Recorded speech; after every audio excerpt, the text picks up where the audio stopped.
Hello everyone, I hope आप सभी अच्छे होंगे। तो आज हम देखेंगे BPCC 103 साइकोलॉजिकल इंडिविजुअल डिफरेंसेस।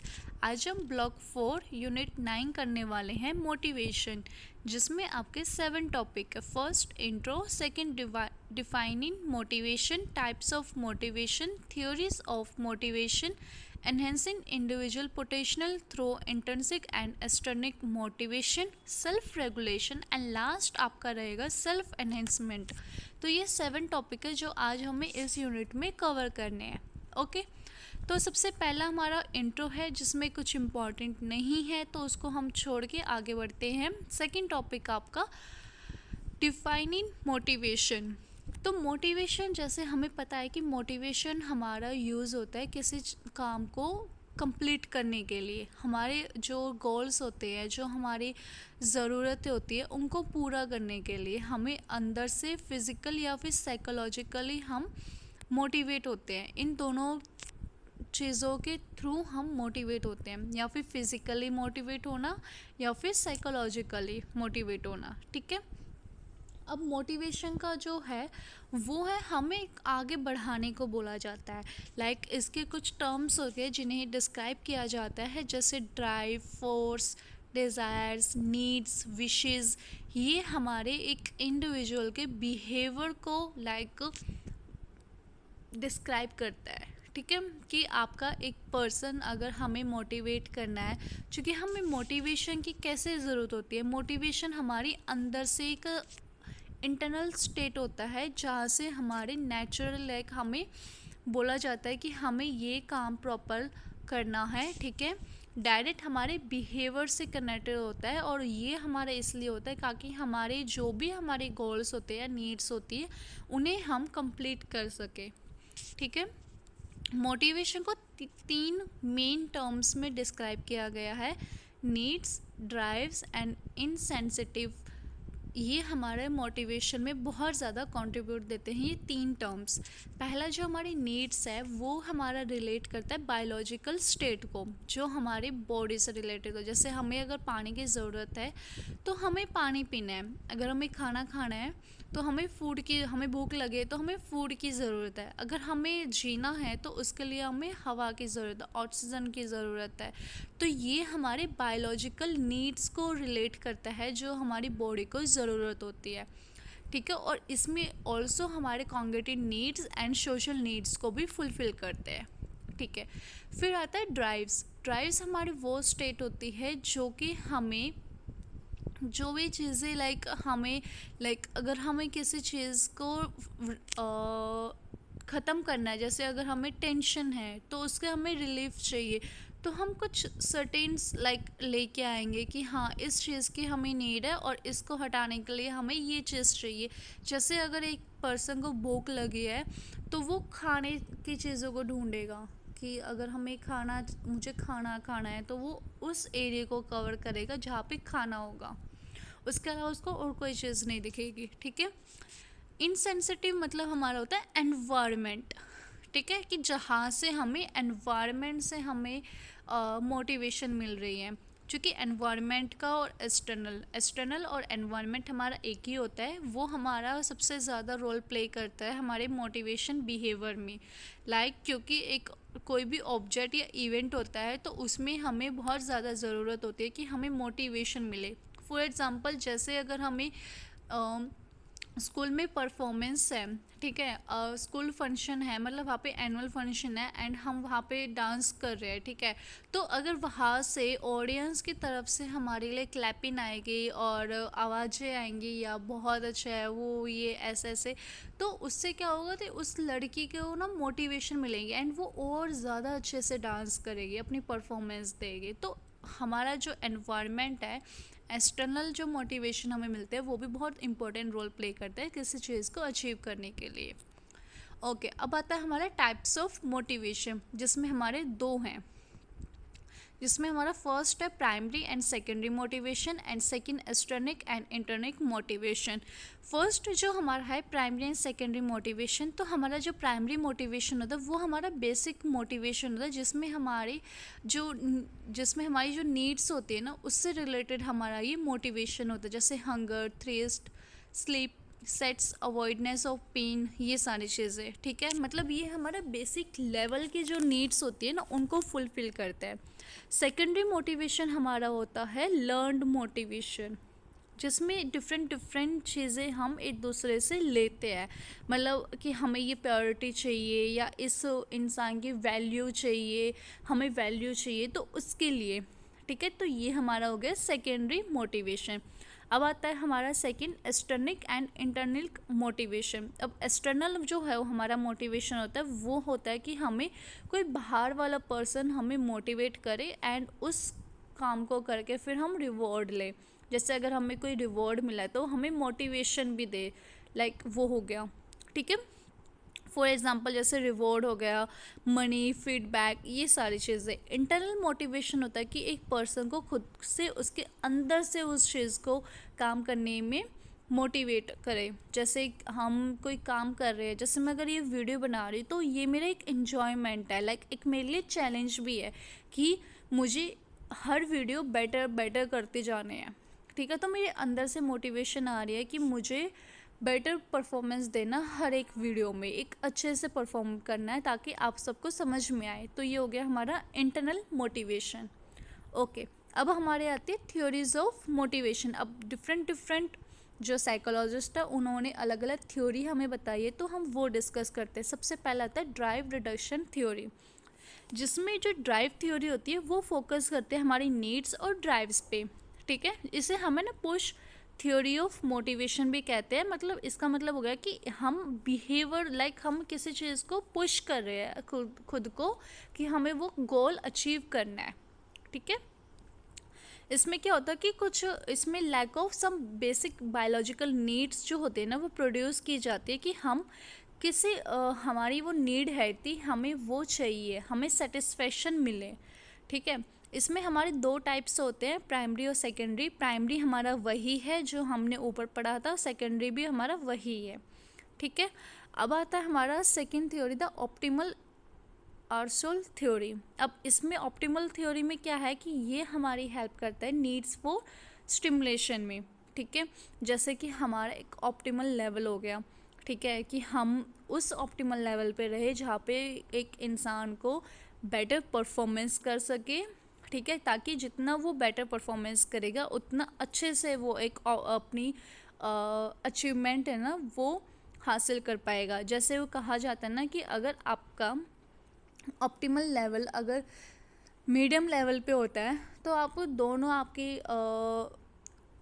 आपकी परफॉर्मेंस भी और आपका स्ट्रेस लेवल भी दोनों मेंटेन रहता है। लेकिन अगर आपका ऑप्टिमल लेवल इंक्रीज़ हो जाता है, ठीक है, तो आपकी ना जो परफॉर्मेंस है वो डाउन हो जाती है और आपका स्ट्रेस इंक्रीज़ हो जाता है। तो ऑप्टिमल लेवल हमेशा हमारा मीडियम रहना चाहिए। ठीक है, जैसे कि हमारा फर्स्ट है, हम बात करते हैं उस लेवल पे जहाँ पे हमारी परफॉर्मेंस बेटर होनी चाहिए। तो पर्सन टू फर्स्ट, मतलब वहाँ पे कोई फिक्स ऑप्टिमल एसोर नहीं होना चाहिए, इंडिविजुअल स्पेसिफिक होना चाहिए। सेकंड हमारा टास्क डिफ़िकल्टी लेवल होता है जहाँ पे मॉडरेट किया जाता है रिलेशनशिप हमारा टास्क में और आशोर में। ठीक है, ये हो गया। उसके बाद फोर्थ हमारी थर्ड जो हमारी यहाँ पे ना मैंने सीक्वेंस वाइज गलत कर दिया। ठीक है, तो उसके बाद हमारी जो थ्योरी आती है वो आती है कॉग्निटिव अप्रोचेस टू मोटिवेशन। अब इसमें क्या है कि हमें मोटिवेट किया जाता है लोगों को इसलिए ताकि जो उनके थॉट्स है, बिलीव्स है और एक्सेप्टेशंस है और गोल्स है, उन सब चीज़ों को वो लाइक कवर कर सके।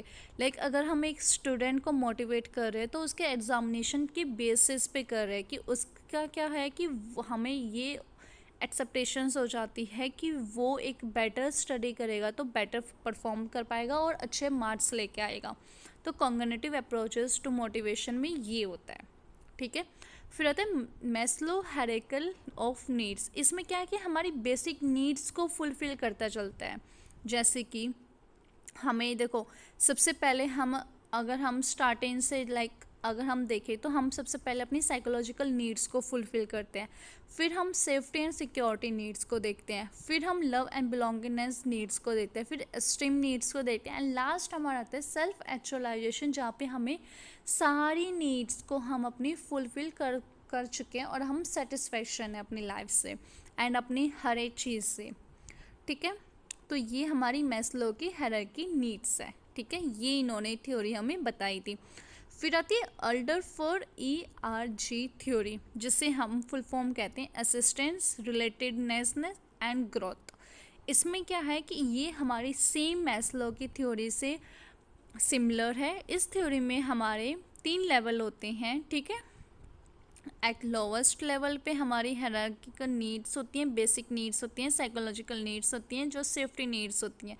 नेक्स्ट हमारा रिलेटेडनेस नीड्स होती है, जिसमें हमें सोशल रिलेशनशिप हमें बेटर करना होता है। ठीक है, और लास्ट हमारी आती है ग्रोथ नीड्स। ठीक है, जो हमारी जो भी हमारे कॉम्पिटेंसी को डेवलप करना, जो भी हमें अचीव करना है उसकी पोटेंशियल हमारे अंदर होनी चाहिए, कैपेबिलिटी हमारे अंदर होनी चाहिए, ताकि हम अपनी ग्रोथ तो सेल्फ एक्चुअलाइजेशन नीड्स को हम अचीव कर सकें। ग्रोथ होता ना कि उसमें हमारी ग्रोथ होनी चाहिए, तो तभी हम सेल्फ एक्चुअलाइजेशन नीड्स को फुलफ़िल कर सकते हैं। ठीक है, तो इसलिए कहा जा रहा है कि मैस्लो की थ्योरी से बहुत ज़्यादा सिमिलर है, क्योंकि इसी से रिलेटेड ये 3 लेवल इसमें बनाए गए हैं। फिर हमारी आती है हार्सबर्ग 2 फैक्टर थ्योरी, जिसमें हमारे 2 फैक्टर्स को लिया गया है, hygienic factor and motivational factor. अब हाइजीनिक जो फैक्टर होता है हमारा,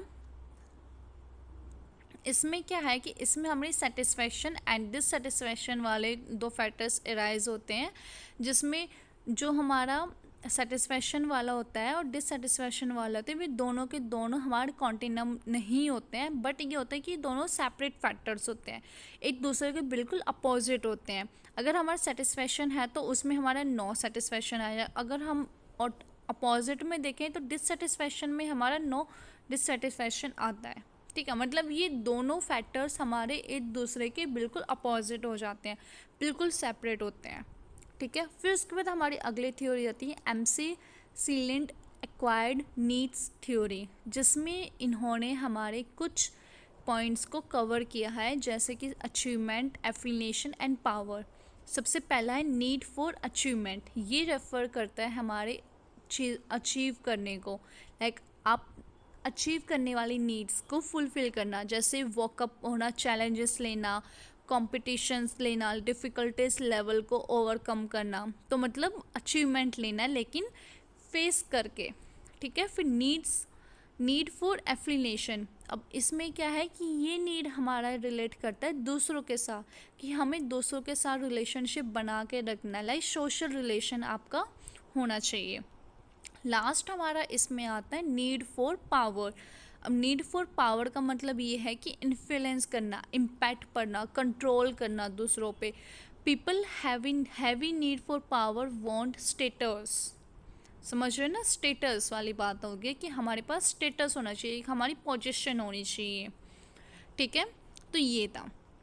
उसके बाद हमारा अगला टॉपिक आता है enhancing individual potential through intrinsic and external motivation. अब ये इंटरनल और एक्सटर्नल मोटिवेशन के बारे में कि ये कैसे एक इंडिविजुअल को एनहेंस करता है। ठीक है, तो इस बहुत ज़्यादा इम्पॉर्टेंट है ये अंडरस्टैंड करना कि कैसे एनहेंस होते हैं इंडिविजुअल, कि उनको कैसे मोटिवेट किया जा सकता है with the help of internal and external motivation के through.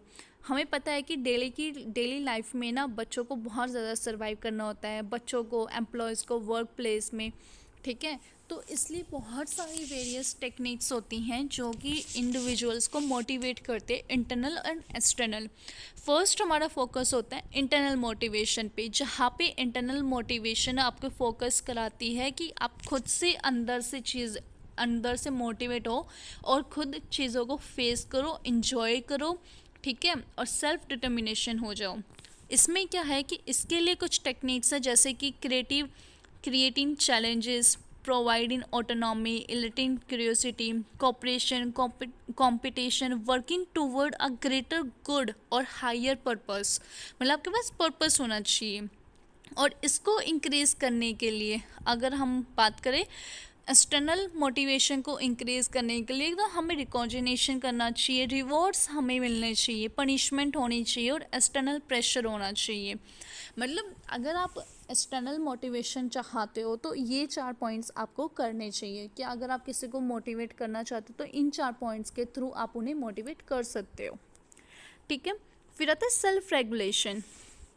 Self regulation simple term में डिस्क्राइब किया जाता है कंट्रोल ओवर वन सेल्फ। ठीक है, मतलब खुद को कंट्रोल करना। ठीक है, कि आप अपनी वैल्यूज़ को किस तरीके से कंट्रोल करें। जो सेल्फ रेगुलेशन हमारा इमोशनल बिहेवियर भी होता है।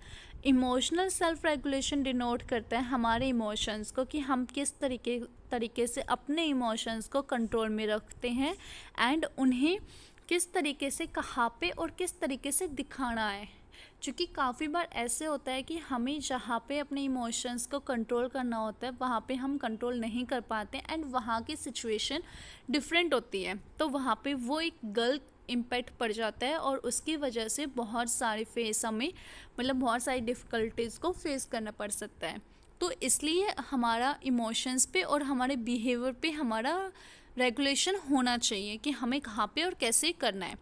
और सेल्फ रेगुलेशन ये चीज़ हमारे चाइल्डहुड के टाइम पे ही डेवलप होनी चाहिए, जो कि ये बहुत इंपॉर्टेंट स्किल होती है चिल्ड्रंस के लिए, कि वो अपने इमोशनल मैच्योरिटी को डेवलप करें और सोशल रिलेशनशिप को मेंटेन करके रखें।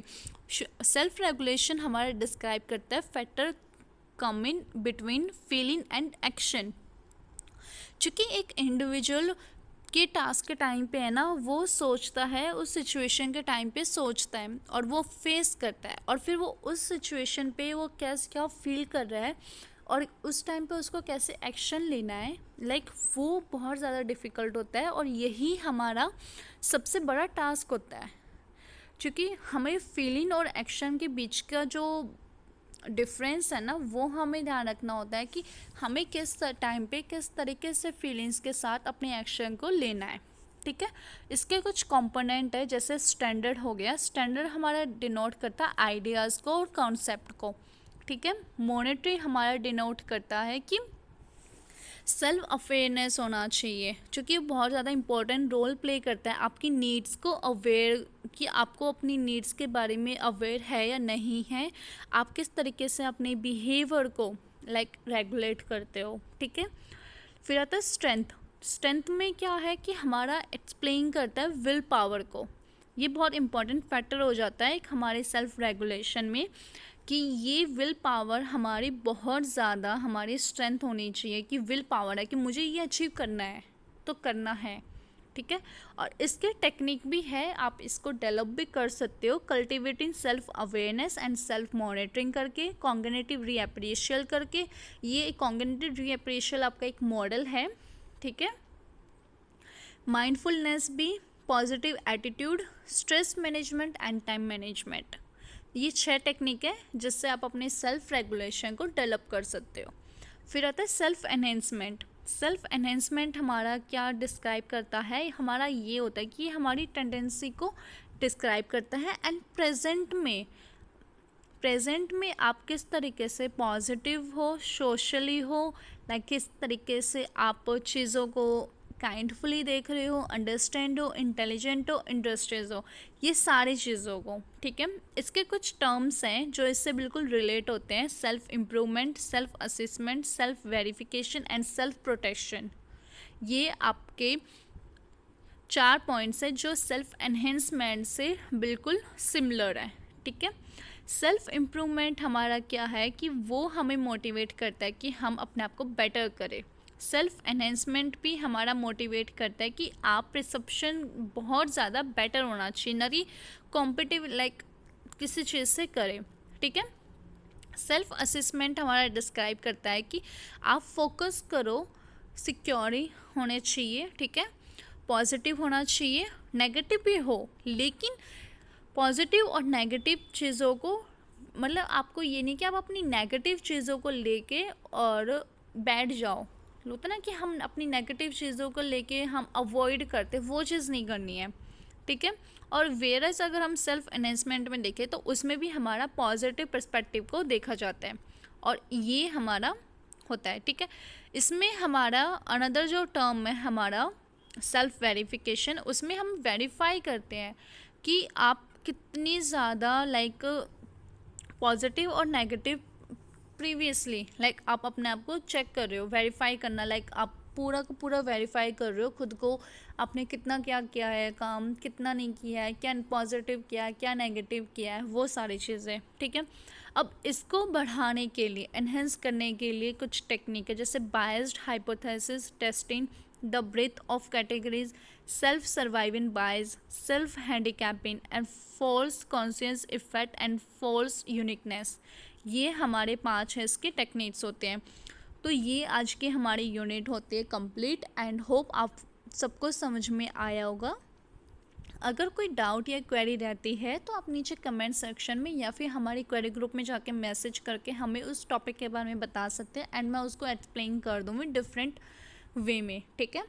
और आप हमसे नोट्स भी ले सकते हैं, ये नोट्स हमारे अवेलेबल है। अगर आपको ये नोट्स चाहिए हैं तो आप हमारे क्वेरी ग्रुप में जाके हमसे ले सकते हैं। लिंक आपको हर एक चीज़ का हमारे डिस्क्रिप्शन बॉक्स में मिल जाएगा, तो वहाँ से आप लिंक के थ्रू आप हमारे क्वेरी ग्रुप में और हमारे चैनल में इंक्लूड हो सकते हैं, ठीक है। एंड अगर कोई भी क्वेरी या किसी और सब्जेक्ट में हमारी हेल्प चाहिए तो आप नीचे बता सकते हैं हमें कमेंट सेक्शन में। Okay, bye bye.